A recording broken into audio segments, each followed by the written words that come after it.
Okay, great. Well, here we are in Columbus, Texas, and we're having an exhibit.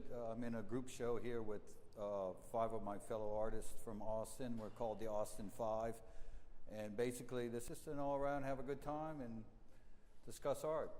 So this is one of my latest pieces right here. This is called The Muse. And I'm kind of moving into a new area with working in more three-dimensional and in the round. It kind of started with the violin back. The violin pieces really is what it came from. And then this is the collage on the back side, and this is basically about running, and I'm pretty happy with the way things have gone so far. I've been working on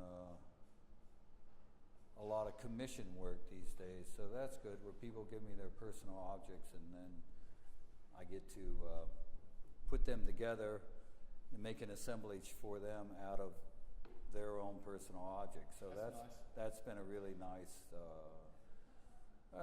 it's good commission work, and it's a real challenging to do because in one way it's freeing because they give me their objects, and then so I have no choice, but that's what I use to do it. And then otherwise it's very challenging in terms of how do you convey through their objects who they are and basically do a portrait of these people.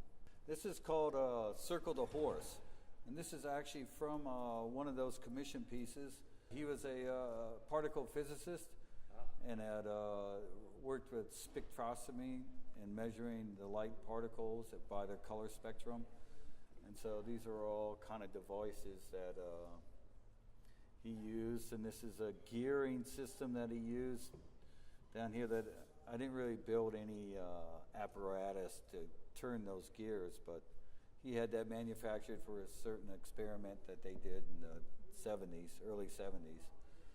And then this is actually a harness from it's a Spanish bit that I dug up out of a job site somewhere here up in Austin.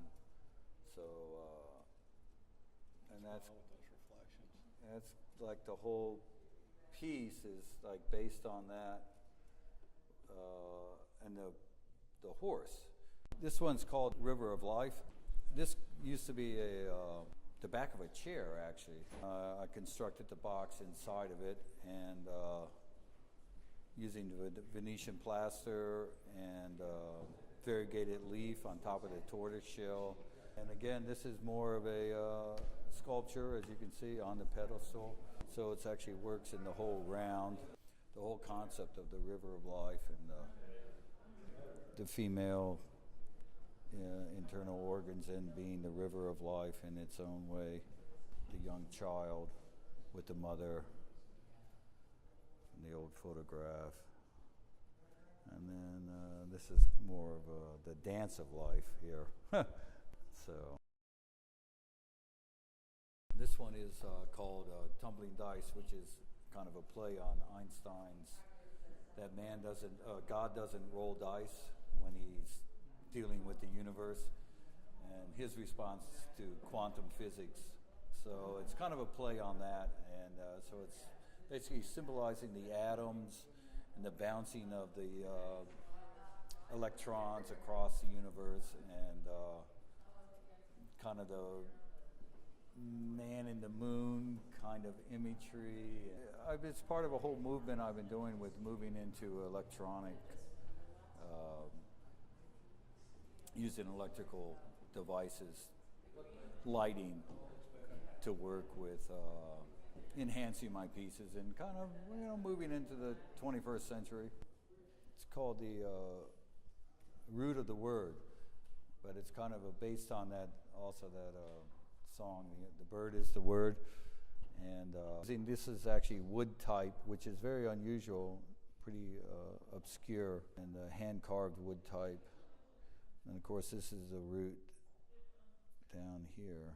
The bird is done on Venetian plaster, carved into it, and then actually the walls are a puzzle piece from Botticelli. You can have the light. It works with the light, and then and then without the magical, the way the bird is just hovering there. Oh.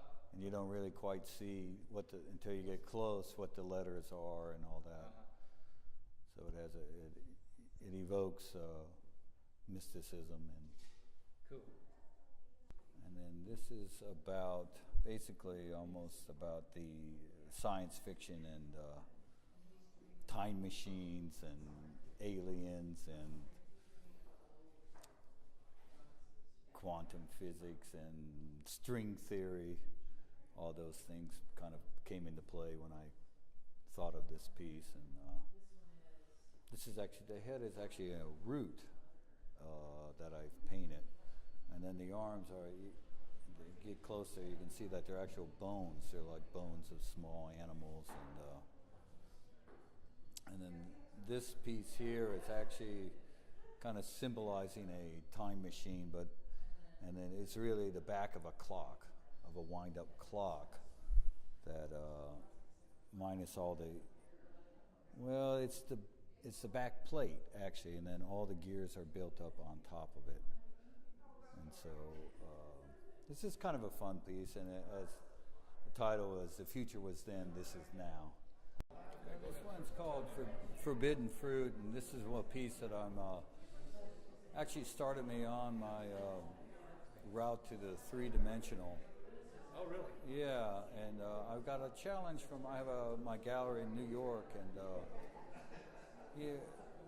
the gallery owner up there, John Benelli, challenged me to like become more sculptural in my work and perhaps think more of outside the box, literally, and making things 4 pedestals and truly three-dimensional.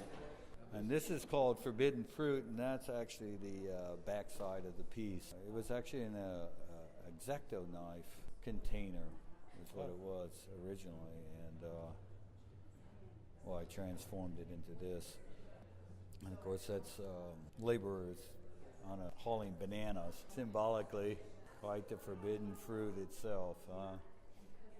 I had a lot of fun doing this, and this was the first one. The first one, yeah, the sculptures, yeah. Nice. So. All right. Well, okay. Okay. Yeah.